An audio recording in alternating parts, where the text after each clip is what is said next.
When I was 11 years old, we lived in a small villa behind a Canadian university. When I was younger, I was really into skateboarding and would skate in front of our house. I heard my mom calling my name, and as I picked up the skateboard, a white Nissan Patrol came flying down the street with the passenger door wide open. I dropped my board and fled for the gate.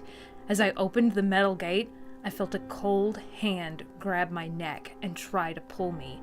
I grabbed the gate and forced myself through it, closing it behind me. I was not abducted, but the feeling of the cold hand still haunts me 10 years later.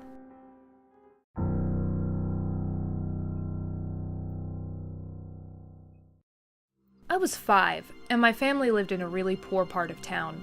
I was never allowed to play outside for very long or in the dark. My only friend was my next-door neighbor, who was about my age. On this day, my mom was really tired because of a new baby and taking care of me and my 2-year-old brother.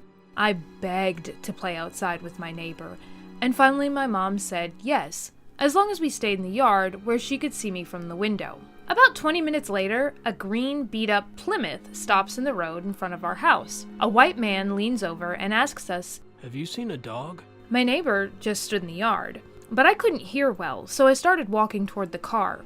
I got about a foot from the passenger door, and I saw another guy sitting up from the back seat. Then I heard a door slam, and I turned to see my mother running with no shirt on. She had just been breastfeeding my sister, through the yard, yelling for me to get behind her and my neighbor to run home. The car sped off. The cops came, and we moved several cities away. Years later, I found out that they were 2 men my father worked with. When the cops raided their house, they found all kinds of gross costumes and journals of their plans. I remember for weeks after that, my parents made me sleep with them and even had my huge godfather move in and sleep in our living room.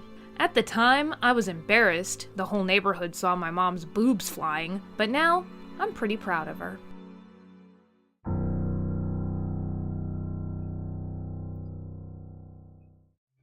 My closest friend described an experience that haunts her to this day, even as a mother now. She was abducted from her job when she was 14 years old. The guy just intended to rob the place, but instead he took both the money and her, blindfolding and binding her. He drove around town, telling her that he was going to kill her. Instead of crying, she calmly explained that he didn't have to do that. The robber became very emotional, yet she talked him through it. She told me he bounced from angry and frustrated to remorseful and inconsolable. They drove around town for a few hours. All the while, she was blindfolded and her wrists were bound. By this time, the police were looking for her. By 3 a.m., the robber decided to bring her back to work. The police were waiting, and he was taken into custody. She suffered from incredible anxiety for a long time.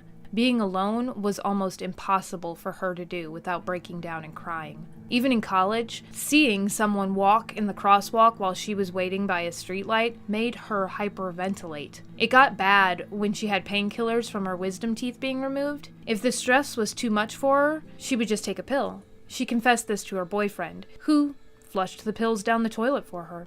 I'm absolutely amazed how she turned out. She's well-adjusted and is raising her 2 children without a problem. I can't imagine talking someone out of killing me.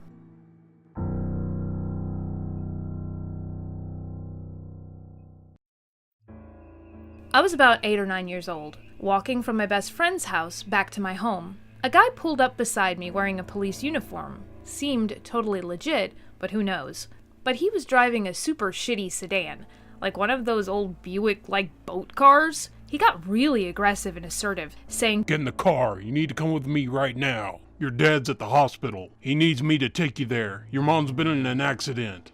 I totally lost my cool. I felt super sketched out, and I just burst out crying as this guy was shouting at me to get in the car. I panicked, and I just started sprinting all the way home. I got home, and my dad was watering the garden, cool as anything, and I'm completely losing my mind, almost hysterical at this point. He calms me down, listens to the story, and calls 911. He gave them a description, and sure enough, they catch this guy with a 13-year-old girl in the back of his car, who he had managed to talk into going with him.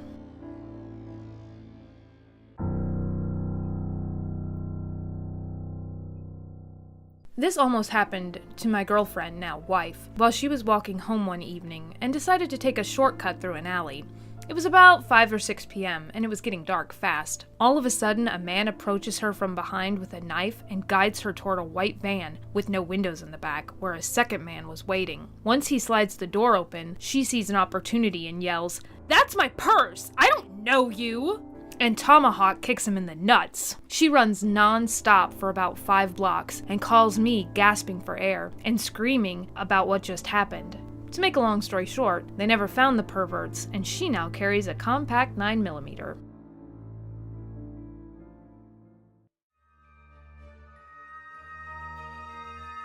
Thanks for listening. Please like, comment, and subscribe if you want more. And stay safe out there, darlings.